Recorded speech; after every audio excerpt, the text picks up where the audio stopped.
एक बालक था तो एक महात्मा जी के आश्रम में जाता, सेवा करता, सत्संग सुनता,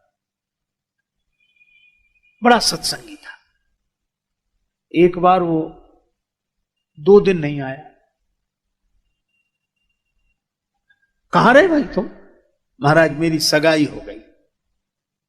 महात्मा बोले बड़ा अच्छा, लेकिन अब तुम हमसे गए। वो कुछ नहीं बोला। 2 महीने बाद 5-6 दिन नहीं आया। अब कहां? विवाह हो गया।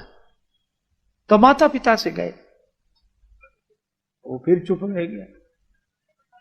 3 साल बाद फिर 4 दिन नहीं आया। क्यों? आपके सेवक के घर बालक का जन्म। अच्छा, बड़ा अच्छा। अपने आप से भी गए तो वो पीछे पड़ा। तो महाराज समझ में नहीं आया, आप नाराज हो? नहीं, नाराज काहे को? बिल्कुल अच्छा है, वह भी एक मार्ग है, प्रेय मार्ग है, श्रेय मार्ग है, 2 ही मार्ग है। अरे इसमें कोई गलत और सही की बात नहीं, दोनों ठीक हैं। अरे भाई, बड़े शहर में 2 सड़कें होती हैं, एक बीच बाजार से जाती है, एक बाईपास रोड जाता है। आगे जाके तो सड़कें एक ही होती है, तो 2 ही है। जो विरक्त हैं वो मानो संसार के शहर के बाईपास रोड से निकल गए। जो गिरस्थ हैं वो बीच बाजार में बेचारे जाम में फंसते, धक्का फक्का खाते, जैसे बना वैसे किसी तरह अपनी गाड़ी निकाल के ले गए। पर आगे तो सड़क एक ही होनी है।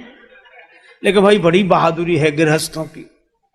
बाईपास रोड तो वैसे ही खाली पड़ा रहता है, चाहे कोई निकल जाए। वो तो बना ही इसलिए कोई झंझट ना हो। झंझट तो उनका है जो प्रवृत्ति के बाजार से निकलते हैं। तो महात्मा जी ने कहा कि बुरी बात नहीं, विवाह भी कोई वैसा थोड़े है। एक आदमी कह रहा था कि विवाह, देखो विवाह में चरित्र की प्रधानता हो, विवाह में धर्म की प्रधानता हो, विवाह में कर्तव्य की प्रधानता हो, विवाह में प्रेम का आदर्श हो, चरित्र का आदर्श, मर्यादा का आदर्श हो, तो विवाह है। विवाह माने वाह। और जहां न चरित्र न कुछ वासना और दुनिया भर के विकृतियों से भरकर संबंध जुड़े तो विवाह नहीं होता, वो विवाह होता है जिसमें आह आह बनी रहे। तो भगवान ने, तो महात्मा जी ने कहा कि भाई तुमने विवाह किया है तो वाह है। बोले सो बात नहीं महाराज, साफ साफ कहो, आप कह रहे थे कि हमसे गए, माता पिता से गए, अपने आप से गए। महात्मा जी बोले निंदा थोड़ी की थी, मैंने ये कहा था सगाई हो गई माने अब तुम हमारे रास्ते में नहीं आओगे, तो हमसे गए, अब तुम्हारा मार्ग अलग है। और विवाह होने पर कहा कि माता पिता से गए, क्योंकि आप माता पिता पर जितना ध्यान देते थे तो अब कम ही दे पाओगे, क्योंकि ये भी जिम्मेवारी आ गई है तो इसलिए। और बेटा हुआ तो अपने आप से गए, बोले अब अपनी फिक्र कम करोगे, बेटे के लिए करोगे, बेटे के लिए हो जाए, बेटे के लिए हो जाए। बोला महाराज आप तो महात्मा हो इसलिए कहते हो, संसार में कितना लोग किसको चाहते हैं मुझसे पूछो। महात्मा बोले तू संसार में ही रहे। बोले नहीं नहीं। महात्मा बोले बता दें, समय आने पर पता लगेगा। अच्छा ठीक है। कई वर्ष बीत गए। महात्मा बोले कभी बताएंगे। फिर कई वर्ष बीत गए। एक दिन पीछे पड़ा, बोले महाराज बताओ। महात्मा बोले तुम इतने दिन हमसे योगाभ्यास सीख रहा है, योगाभ्यास कर रहा? हाँ कर रहा। सांस तो रोक लेता? बोले हाँ, भीतर ही भीतर चलती रहती है, लोग समझते बंद है, ऐसा अभ्यास मैंने कर लिया है। तो बोले बस यही प्रयोग करना तू घर में जाके कल। वो सांस रोक के पड़ गया। तो क्या हो गया, क्या हो गया? माता पिता परिवार सब रोने लगे। क्या हुआ? क्या? कई उपचार करने वाले आए, पता ही नहीं। अंत में इनके गुरुजी को बुलाओ, बाबा जी के पास जाता था। साधु लोग तो ऐसे मौके पे याद आते हैं कि उनको बुलाओ।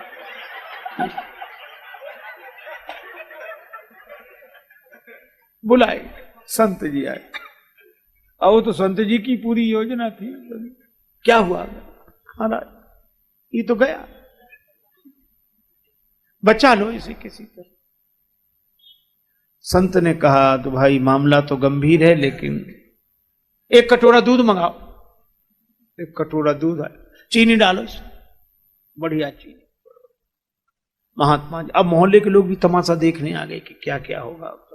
अब महात्मा जी ने वो चीनी डला हुआ दूध का कटोरा ऐसे घुमाया उस पर, ऐसे साथ, और कुछ ऐसे जैसे मंत्र पढ़ रहे। पर बोले बस एक ही उपाय है, क्या ये दूध का कटोरा जो पी ले वो मर जाएगा पर ये बच जाएगा। बोलो कौन तैयार?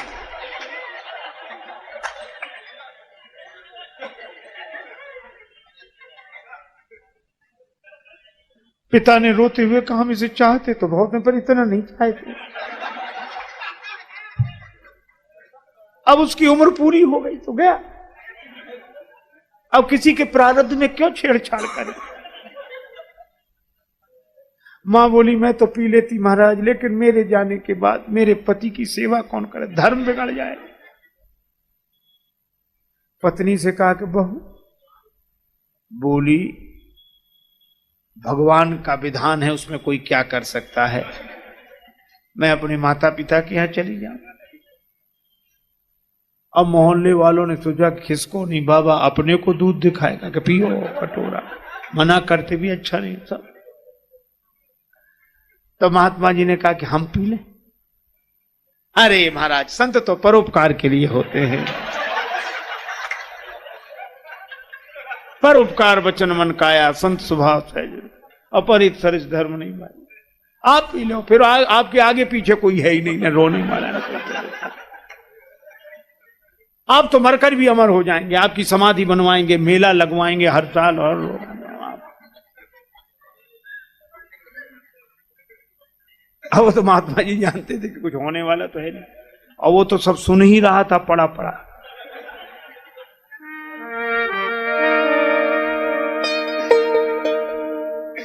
पीकर दूध संत ने लीनी एक डकार, यही बोले उठ बेटा चल मेरे संग, अब देख लिया संसार।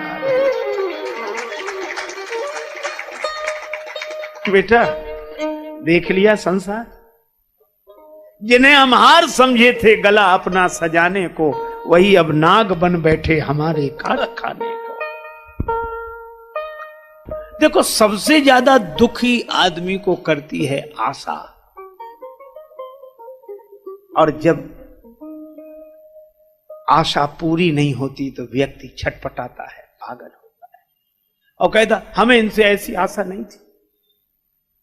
अच्छा सोचता है कि गलती इनकी, हमें इनसे ऐसी आशा, गलती अपनी, आशा ही क्यों थी, वही तो परेशान करती है। सोचो तनिक कामना अपनी जीवन में दुख सुख भरती है, नहीं दूसरा दोषी कोई आशा ही निराश करती है। नहीं दूसरा दोषी कोई आशा ही निराश करती है। क्षण भंगुर विषयों से सुख का स्थायी आधार न मांगो, प्यार करो पर प्यार न मांगो। प्यार करो पर प्यार न मांगो, गैरों से क्या अपनों से भी सपनों का संसार न मांगो। गैरों से क्या अपनों से भी सपनों का संसार न मांगो।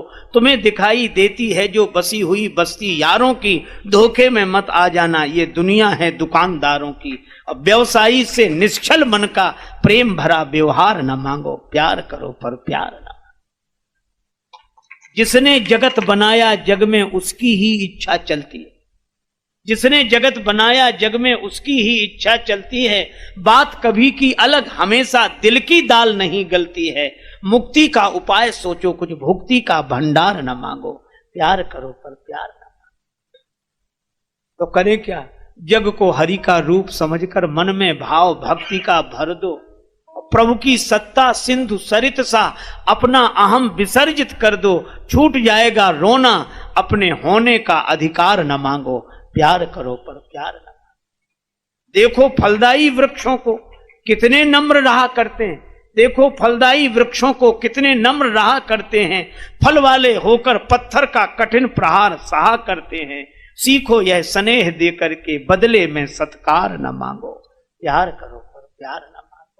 है अनेक में एक यही तो मिलता है उपदेश यहाँ, सभी राम का रूप है पगले रंक और राजेश कहाँ। इसी दृष्टि से सृष्टि बदल दो, रिपु का भी प्रतिकार न मांगो, प्यार करो पर प्यार न मांगो। महात्मा जी ने कहा कि बेटा आशा रखी थी उसी का ये परिणाम, इसीलिए अपने यहां संसार में रहने के लिए मना नहीं किया, आसक्त होने के लिए मना किया। आशा के कारण आसक्त हो जाते। यही आशा अटिको रहो अली गुलाब के मूल, हुई है बहुरी बसंत ऋतु इन डारन पे फूल। और यही तो हनुमान जी ने भी विभीषण जी को संसार दिखा दिया। जैसे ही महात्मा जी ने उस बालक से कहा, उठ देख लिया संसार, बालक खोला क्या हमारा, देख लिया।